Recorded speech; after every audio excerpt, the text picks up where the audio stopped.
The simplest way to forgive yourself is to just realize you've been doing the best you could do given the thoughts that were happening at the time.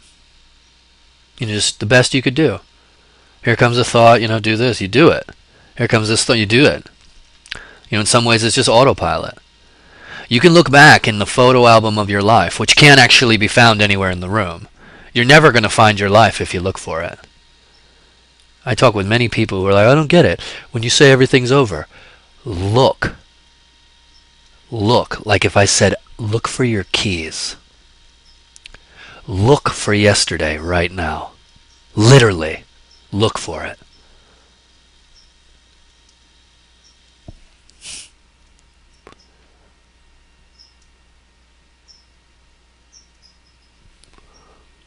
The rain's falling and the pool's filling up. It's going to come over the side any second. Look for yesterday.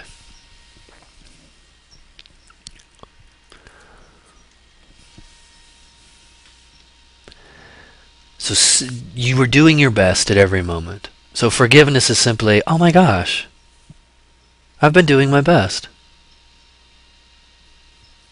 And yes, of course I would do it differently now, but I don't get that chance.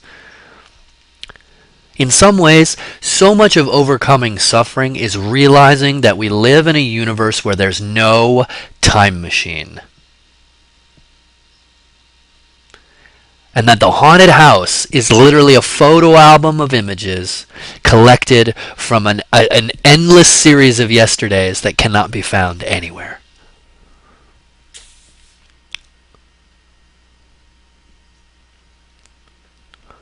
Don't believe me. Look for your life in the actual world. Go look for these traumatic memories in the actual world. Not here. Of course you can find them here. Look for them here. Where is your life?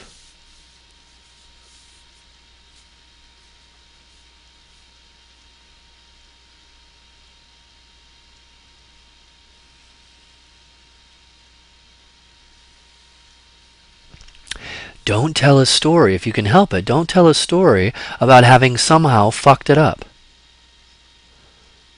I spent this many years. Anytime you hear someone quantifying their yesterdays, they're trying to prove a point using something that doesn't actually exist. And that point is, for the most part, some kind of social currency of approval seeking. An example.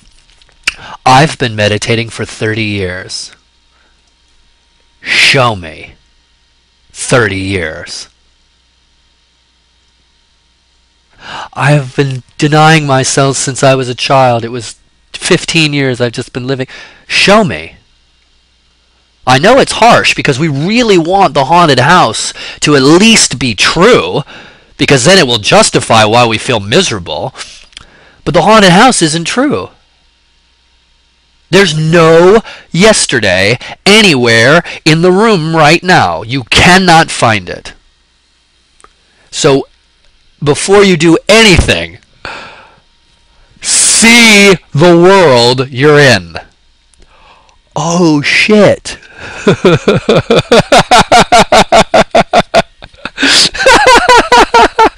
This is all I have.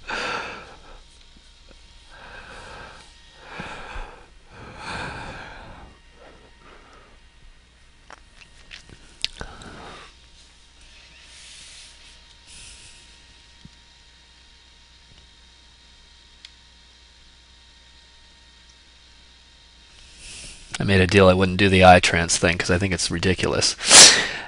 Do you know what I mean? Like, it's so easy to just do the eye thing. Like, look, super presence. It's like such bullshit.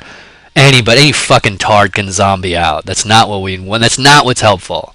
What's helpful is to have a very beautiful, private conversation with yourself. Oh my goodness.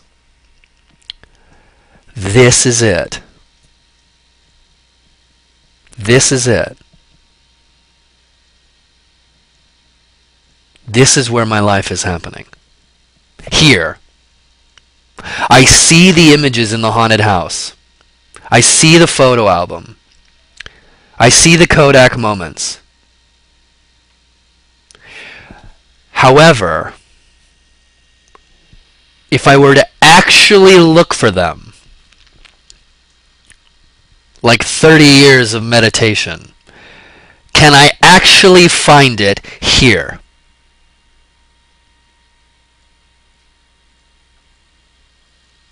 Because how could you be a victim here if everything is over?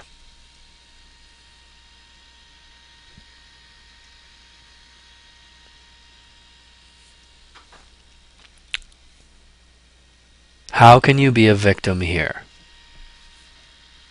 Just sitting here. Just alive.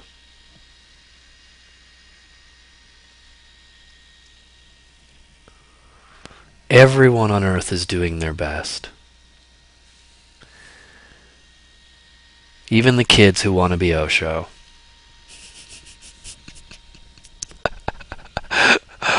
Even the people peddling enlightenment.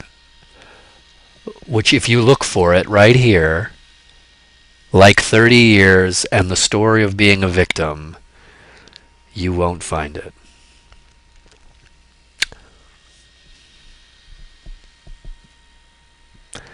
The actual world is incredibly honest. And then the photo album and the horror, the haunted house, the horror show, the recorder, it might be confused. It might believe, and it's you, you might believe that yesterday, all of them, are still happening.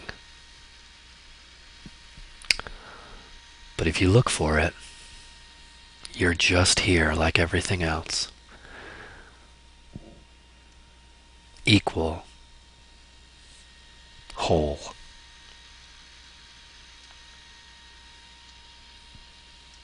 Sometimes you get what you want, sometimes you don't. Just like every other living thing on earth.